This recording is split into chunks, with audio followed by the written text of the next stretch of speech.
Should be live.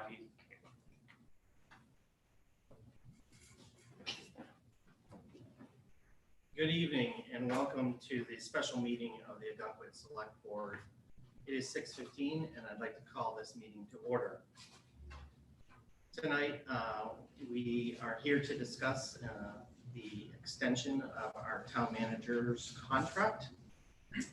And due to the sensitive nature of the topic, as well as the fact that we'll be going into executive session, we've determined that we wanted to meet face to face.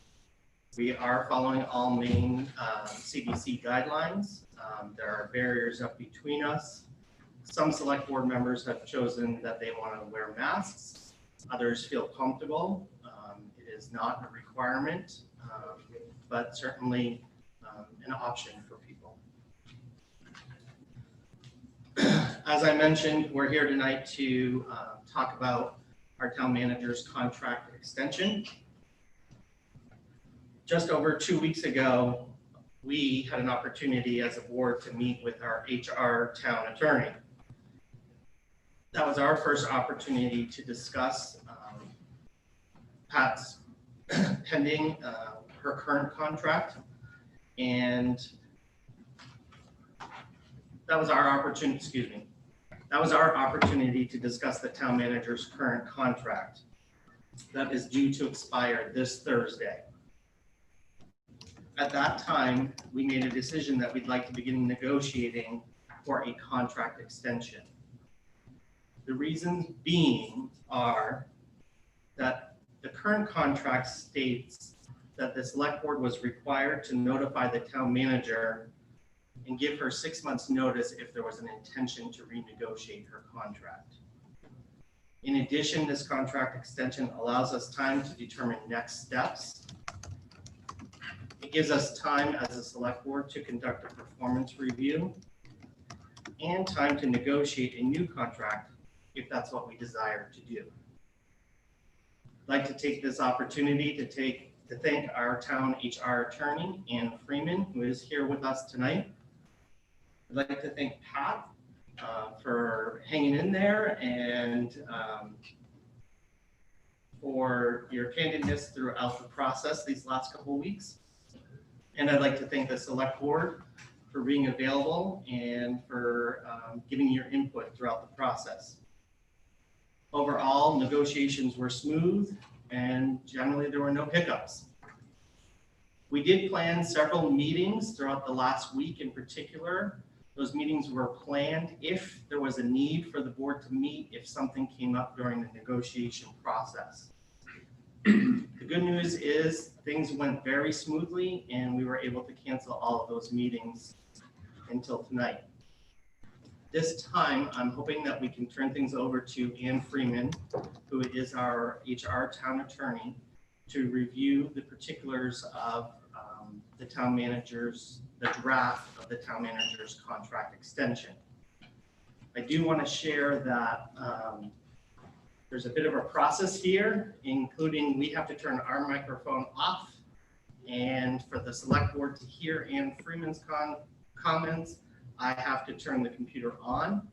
And then likewise, when we revert back, the microphone in front of the room has to be turned on and I have to turn the sound off on my computer in front of me. So we're hoping this works out. This is our first time trying this. So with that, I'm going to turn things over to Ann. Give us a good 10 seconds before you start talking. Okay.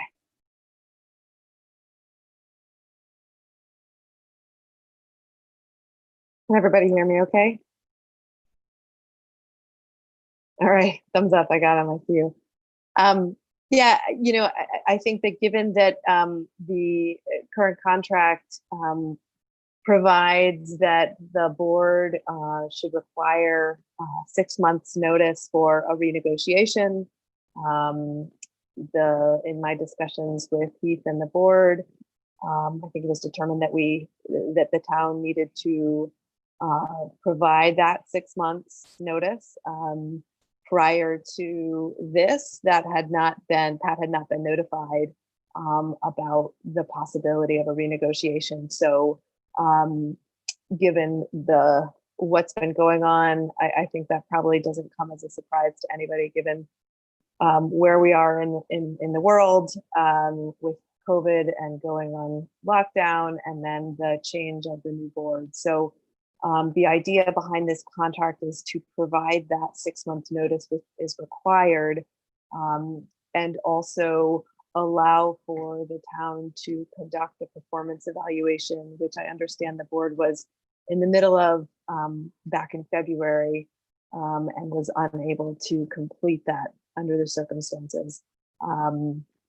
And also this provides that the town notify the manager within 90 days of the expiration of the extension to whether or not it intends to renew the contract or not.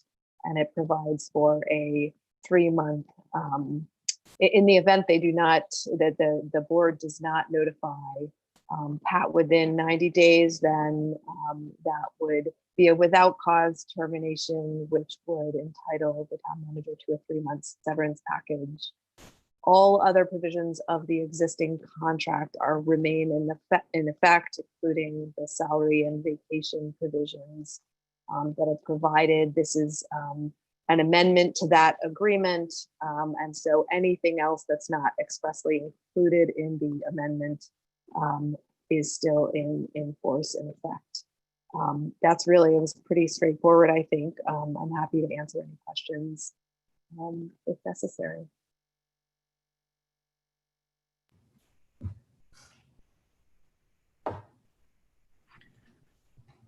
Thank you, Anne. Truly appreciate that overview. When I started the meeting, I didn't announce that all 5 of us are here and present. So to my left is Rick Dolliver and John Daly. To my right is Lindsay Perry and Bob Wynn, as well as our town manager, Pat Finnegan. With that, we'd like to take this time to open things up for public comment. This is an opportunity for the public to provide your input on the draft contract extension before we do any final negotiation and before taking a vote later this evening, as we intend to do. Matt, do we have any hands raised? Not at the moment.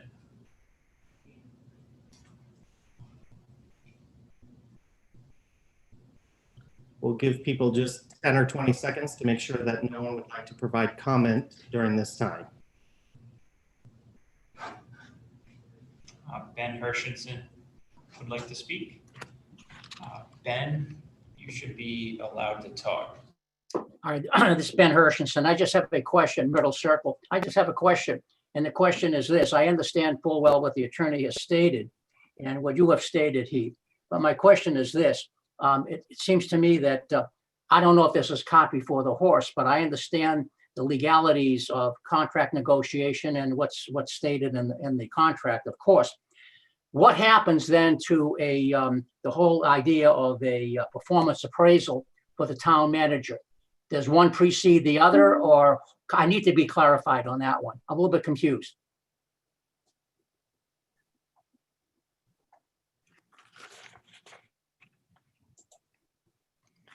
Anne, I'm hoping that you can answer that question.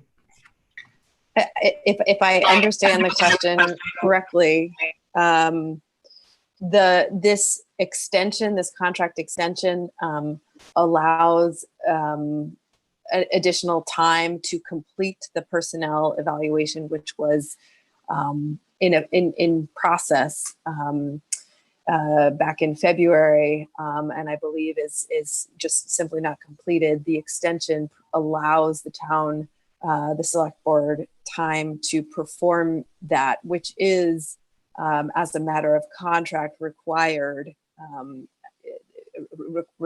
So this extension, this contract amendment would be approved in order to allow time for the contract to be for the performance evaluation to occur.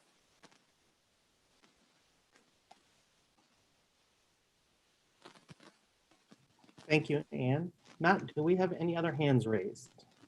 Not at this time.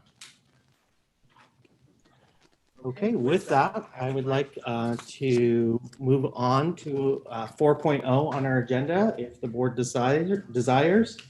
There is one more hand, Heath, now, if you want it or not. Okay, it looks like we have one more hand raised, so we'll take that before we move forward. Jim Hartwell. Jim, you should be allowed to talk.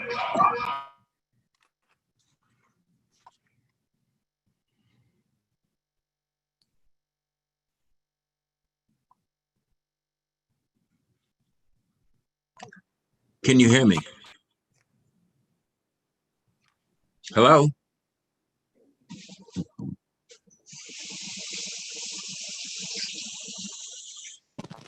Yes, we can hear you.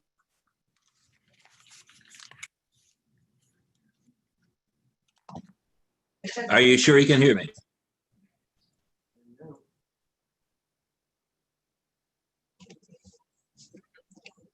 Yes, Jim, we can hear you. Go ahead. Okay, first of all, I'm really taken back by this meeting because I can't see anybody who's speaking up there at the select board. I don't know what other people are seeing. All I'm seeing is some people off in the distance. Can't even recognize who they are. Don't see any individuals sitting on the select board. I don't know who Ann is. Is she a replacement for Mary Costigan? You gave no introduction to who was in attendance. You gave no background on Ann, and Ann, I have no idea who you are. I'm sorry, I apologize. But I really don't have any idea what's going on here. And I would like to see the select board members as they speak. I would like to know who you are. And it's all part of being informative. If somebody's in this Zoom meeting, I'm surprised somebody hasn't brought it to your attention already. So, Mr. Lepp, can you resolve this situation?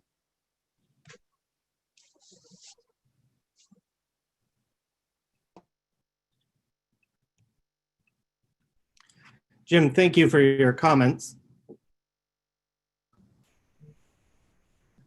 Jim, thank you for your comments. I did say that I was remiss to not introduce who was up in front of us, so I'll repeat that information. Again, to my left is Selectman Dolliver and Selectman Daly. To my right is Selectwoman Perry, Selectman Wynn, and our town manager, Pat Finnegan. I also believe I discussed that Ann Freeman is our town attorney. She works with Mary Costigan, and she is our town attorney specific to any human resource related items. Ann, would you like to say anything further? I'll also add, and Pat, please correct me if I'm wrong, that during the COVID emergency, the requirement is that people are able to hear us. There is no specific requirement that people see us. That's my understanding. Is that correct? Pat is shaking her head, yes. And if you have any further information regarding that as well, I'd happy to hear what you have to say. Simply that Mary Costigan and I work at Bernstein Scher. Bernstein Scher is the town's attorney, and while Mary deals with a bulk of the municipal matters, employment law tends to be an entirely different beast. And so I have been, for the past several years, certainly since Mary's been involved, been the town's attorney on human resources and employment matters, labor and employment matters.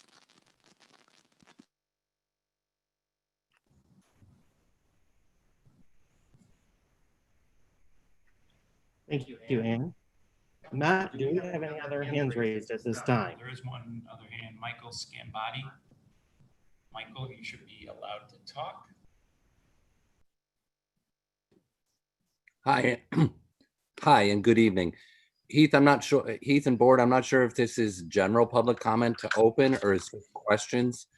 So this is questions regarding Pat's contract, but also a general comment to open. So I wasn't sure if this was for both, and I apologize if I perhaps go over. This is Michael Scambati from Israel Head Road. You know, we made history today, a little more than an hour ago, when a candidate for president chose a minority woman to be his vice president running mate. We had a powerful, competent man choose someone who is one of his biggest rivals, who challenged him repeatedly in public. He chose her because she was a strong, competent, and best able to do the job, and he felt the best thing for his ticket in this country. Let's narrow in a little on our slice of the world. How are we treating powerful women who perhaps challenge us, that we know are competent, and in some cases we aren't qualified to even shine their shoes? Do we draw them into closer to work together? Are we finding ways to silence powerful, competent women that we can't control, that we want to diminish them or get rid of them? Many feel the town manager has done a wonderful job and deserves a 3-year contract renewal. That doesn't appear to be happening. We have perhaps one of the most qualified people ever on our planning board who's stepping down because of harassment to her and her family. We have a competent, strong select board woman that steps up and speaks her mind, and we have folks trying to push her out through vile social media posts. We need to treat women in public office the exact same way we do men. The same rules apply to everyone. And most importantly, we should always treat women with respect. As you move forward with this disappointing contract extension for our town manager, as you look to examine the select board code of ethics and conduct later tonight in 7.0 that should apply to men, both men on your board and women equally, and maybe even perhaps take time to review why a qualified planning board member resigned, I ask that each of you take some time to reflect on this concept. Fair and equitable treatment of women in positions of power is the law. When I met Kamala Harris a year ago, I'll never forget her speech. We are America and we can do better than this. We are better than this. Please, I implore each of you to take those words to heart. Thank you for the time to speak.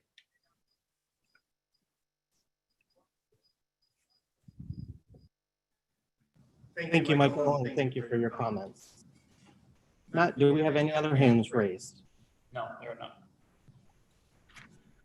With that, I'd like to turn the board's attention to 4.0, executive session. The select board plans to go into executive session pursuant to Maine Law Title 1, MRSA 405.6A, for the purpose of discussion with our town attorney regarding personal matters relating to the town manager's performance review and employment contract negotiation. At this time, I'd like to ask the board for a motion to go into executive session. But before we do so, I'd like to explain to the public that our plan is to go into executive session, at which time the Zoom call will be put on hold status. And then once the select board is ready to come out of executive session and move on to 5.0, we, at that time, will come back on Zoom and be live for everyone to see.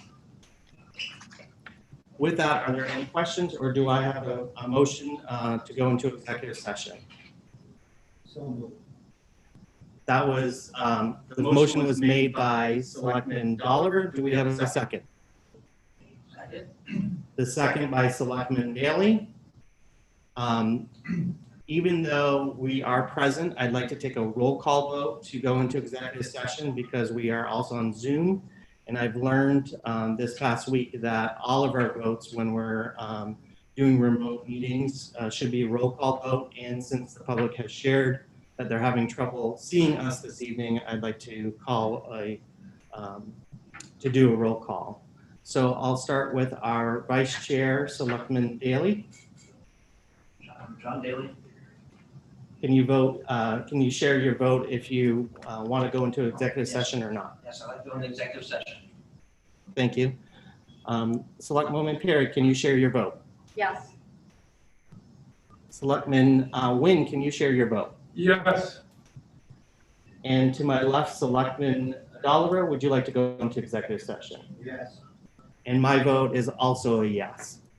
With that, we're going to take a break from the public viewing. And as I shared, when we come back out of executive session, we will restart the Zoom for all to see. If I think the best way is for Ann to call you or you to call Ann, so I can end the whole thing. Yes. And I'll restart it when you tell me to. That sounds great. Okay.